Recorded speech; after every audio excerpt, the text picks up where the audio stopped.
On va commencer Bezrat Hashem, les lois de la lecture de la Megillah cette semaine. Bezrat Hashem, on va, tout le monde, là c'est une des rares années où on lit, tous les gens du monde entier lisent la Megillah en même temps. Normalement, on est toujours un peu divisé avec les gens qui habitent à Jérusalem, les gens qui habitent dans les villes qui sont entourées de murailles depuis l'époque de Yoshua bin Nun. Là, on va voir que Bezrat Hashem, cette année, c'est tout le monde pareil. Mercredi soir, jeudi soir, pardon, Kriyat la Megillah après le jeûne. Vendredi matin, on fait la Megillah. La Megillah, la mitzvah, c'est d'être lue 2 fois, d'accord? Une fois le soir et une fois le matin.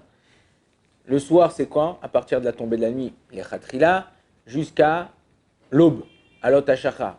Le matin, c'est quand le temps du Netzachama, Ad, de l'aube, après l'aube, le Diavad, mais les Khatrila du Netzachama, jusqu'à la tombée de la nuit, jusqu'à les 3 étoiles, avant un peu avant les 3 étoiles. Maintenant, c'est important de savoir que on a 2 fois la mitzvah, ça veut dire 2 fois d'écouter. Quelqu'un qui ne peut pas, il voyage, je sais pas moi, ils font... et il n'a pas la possibilité d'écouter la Megillah 2 fois. Les Chachamim posent la question, les décisionnaires ils posent la question, vaut mieux qu'il écoute le soir ou vaut mieux qu'il écoute le matin? Il peut l'écouter qu'une fois, ou le soir ou le matin. Les Chachamim disent, vaut mieux qu'il écoute le soir. Bien que la mitzvah du matin elle est plus grande, il écoute le soir, pourquoi? Parce qu'il dit, quand il y a une mitzvah qui se présente à toi, il ne faut pas la repousser. Donc étant donné que la mitzvah qui se présente le soir, elle est en première, donc tu l'as fait. On va voir maintenant Bezrat Hashem, qui c'est qui doit lire, quand on doit lire, comment on doit lire, Bezrat Hashem. Donc chaque personne, il est obligé de lire la Megillah ou de l'écouter au moins. Ok, l'ikro, Megillah, l'ishma, ok, de faire d'écouter la bracha, d'écouter la lecture, de ne pas perdre un mot, ok, de bien écouter. Alors il faut éviter, il y a des gens qui sont trop nerveux ou ils ont trop de tics, ok. Aujourd'hui il y a TikTok ou TikTok, comment ça s'appelle le truc là? Ouais. Donc il y a des gens qui ont trop ah non, j'ai pas bien écouté, non, il faut que je retrigue, il va réécouter 10 fois, non, répète, oh, calme-toi, purée, ça va, oh. C'est la Torah, elle est là pour que t'es là pour kiffer, t'es pas là pour t'angoisser. Donc maintenant t'écoutes la Megillah, tu fais attention de bien écouter. Si tu perds un mot, d'après plusieurs poskim, parce qu'on dit quelqu'un qui a lu la Megillah Alpé, BLP, c'est-à-dire à l'oral, l'eau il y a de ça. Mais s'il a lu moins que la moitié BLP, il y a de ça. Donc toi, quand tu lis, même si lui, il a lu un mot que tu penses ne pas avoir entendu, tu le complètes tout de suite dans ce que tu as lu, c'est bon. C'est considéré comme si tu as aussi écouté.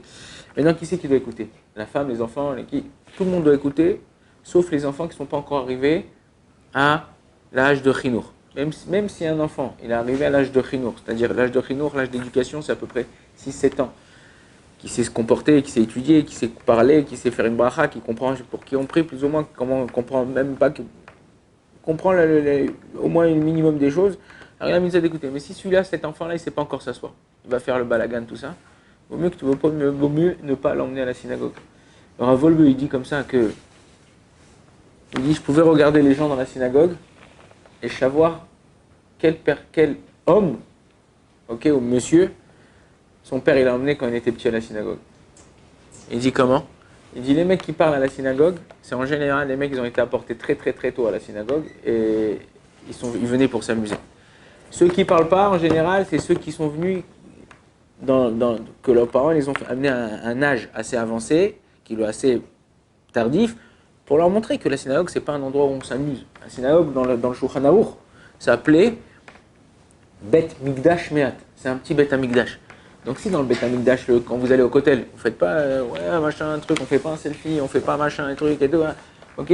On est là, quand on va au Kotel, c'est l'endroit le plus kadosh du monde. Toutes les brachot, toutes les tfilotes de tout le monde entier, pas que des juifs, de tout le monde entier qui prie sincèrement à Kadosh Baruch Hu, qui s'insère sincèrement à Kadosh Baruch Hu, c'est le Sinor Rashi, c'est le conduit Rashi, c'est le conduit principal du monde des prières. Donc on doit même la synagogue elle a cette doucha. Donc faire attention, quand il y a des petits gens, tout ça et tout, les haman, les machins, les trucs, attention, on tape pas, on fait pas des pétards, on fait pas des machins et tout ça. La mitzvah c'est d'écouter. Tu veux faire, alors il y a dans les synagogues, ils permettent le premier et le dernier. Il y en a qui disent ni le premier, ni le dernier, ni l'avant-dernier. Si on fait, on écoute bien tout ça, après on faire la fête, on fait une messiba, on fait une petite fête entre nous, on fait un machin, on fait la fête entre nous. Important, c'est de venir et pouvoir écouter la Megillah comme il se faut pour pouvoir être acquitté. La plus belle mitzvah, c'est le faire quand on est plusieurs personnes. Genre cette année avec le Corona, on reçoit beaucoup d'appels. Les gens me disent oui, moi j'ai peur d'aller à la synagogue, il va y avoir beaucoup de monde, tout ça. Je suis assujetti à certaines choses, machin. Ils ont raison, ils ont raison. On doit faire attention à nous-mêmes. On doit faire attention à se garder de toutes les maladies, de toutes les choses qui arrivent. Alors bon, au Hachem, en Israël, nous, la majorité pratiquement des gens où ils l'ont eu, où ils ont été vaccinés. Ok. Maintenant, en ce qui concerne la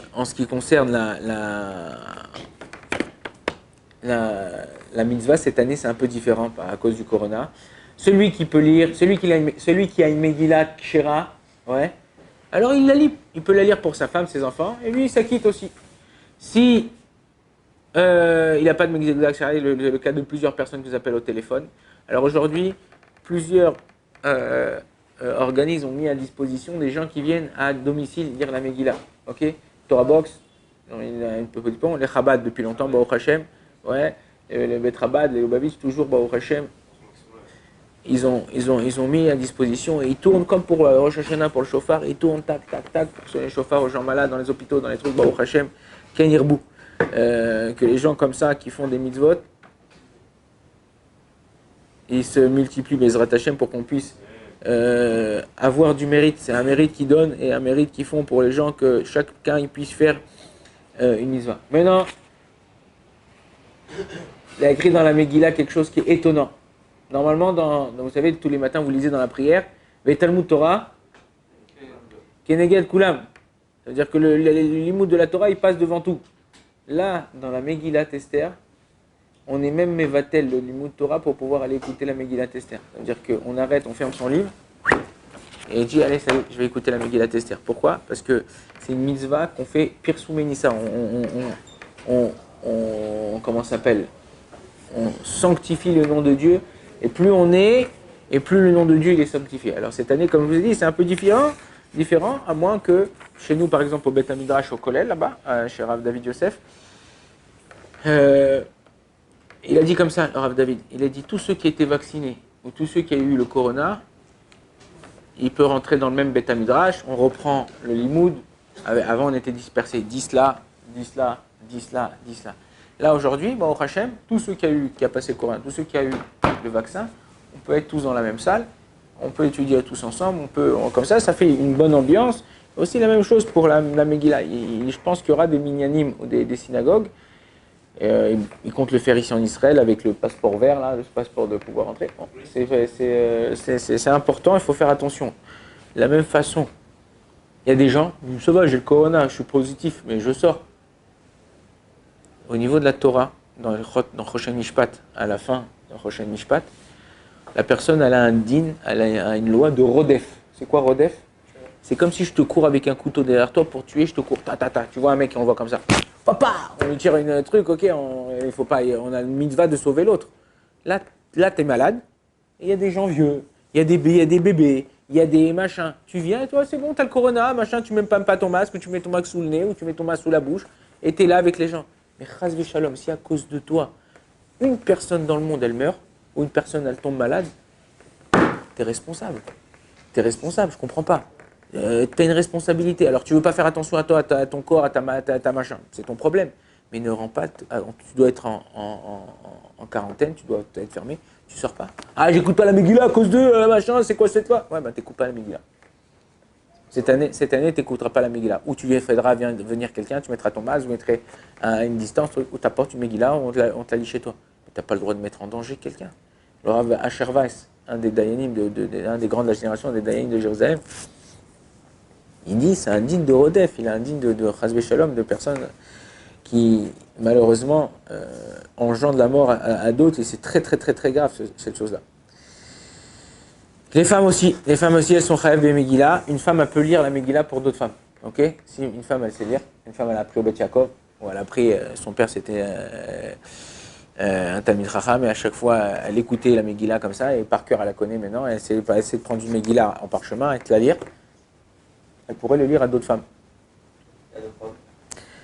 À d'autres hommes, dans un cas où vraiment il n'y a personne. Les Khatrila, non. on va dire on le fait pas. Mais si vraiment il n'y a personne, il n'y a que elle qui sait. Par exemple, on est à Tombouctou.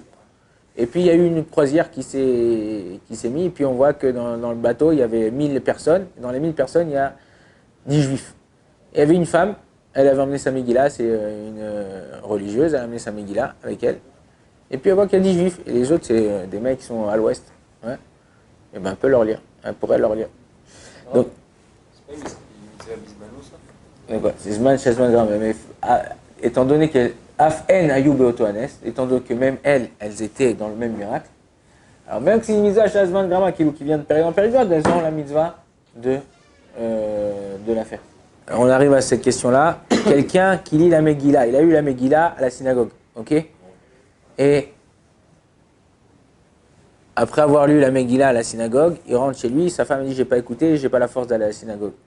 Et il a une Megillah Kshira chez lui, il a le droit de venir et de lui lire, pas seulement de lire, mais même avec les brachot. Ok? Il y a souvent des gens, on m'a appelé cette semaine, une femme m'a appelé, donc question grave, elle m'a dit voilà, mon père il a un appareil auditif. Ok? Il y a des gens qui ont un appareil auditif. Et lui, il sait très bien lire la Megillah. Est-ce qu'il peut me la lire à moi ou il ne peut pas me la lire? Alors, pour pouvoir, on a dit acquitter, il faut être chayav de l'écouter. Si la personne ne peut pas écouter son appareil auditif, seulement Bediavad, elle arrive à écouter avec l'appareil auditif, alors Bediavad a fortiori, ça veut dire pas les khatrila, elle peut lire pour les autres. Mais si cette personne, ce que je demandais à cette femme, je lui dis enlevez à votre papa, enfin, si on enlèverait potentiellement cet appareil auditif, est-ce que si vous lui parlez, il vous entend? Elle dit oui, si je lui parle un peu fort, je lui dis comme ça, ouais papa, ça va, qu'est-ce que tu as fait aujourd'hui? Ok? Lui, il arriverait à m'écouter. Dans ces cas-là, ouais, même lui, il peut lire pour pouvoir acquitter les autres. Pourquoi? Parce que son appareil, il sert à amplifier le son. Mais lui, il entend d'une façon, on va dire, si on parle un tout petit peu plus que... Donc dans ces cas-là, cette personne-là, elle pourrait acquitter les autres. Il doit l'enlever ou non? Non, il n'est pas obligé de l'enlever. Il n'est pas obligé de l'enlever parce qu'en général, même si quelqu'un n'entend pas, tu regardes, si je fais comme ça avec je mets mes doigts sur les tympans, enfin sur les lobes d'oreilles, le lobe d'oreille pour me fermer ou pour me boucher les oreilles, et je parle avec moi-même comme ça et je n'entends pas. Moi, je m'entends à moi-même. Le but, c'est de s'entendre aussi. Dire un truc. Aussi, la même chose, au niveau, si par exemple, je ne sais pas combien vous allez être ici à la yeshiva, mais si par exemple, on met un microphone, ok, il y a un microphone. À l'époque du Rav Ovadia, quand Rav Ovadia il était encore de ce monde, à Echavedat, il mettait un microphone. Alors, le microphone, c'est bien et c'est pas bien. C'est-à-dire, c'est bien parce que tout le monde peut écouter, mais d'un autre côté, si sans le microphone, tu ne peux pas entendre la voix parce que le chazan qui parle, il a une voix comme ça. Il n'y a que les gens qui sont proches de comme ça, à une distance très proche qui peuvent entendre, il n'y a que qui sont acquittés. Le microphone, c'est juste une amplification de la voix, c'est-à-dire qu'il va transformer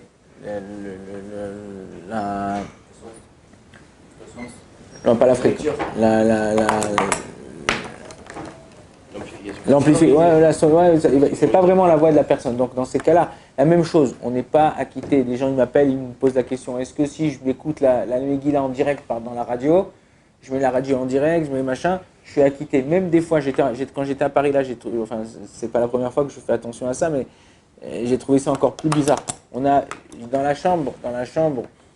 dans une des chambres, il y avait la radio allumée. Et dans le salon, il y avait la radio allumée. J'avais écouté, je sais pas, la fin des informations.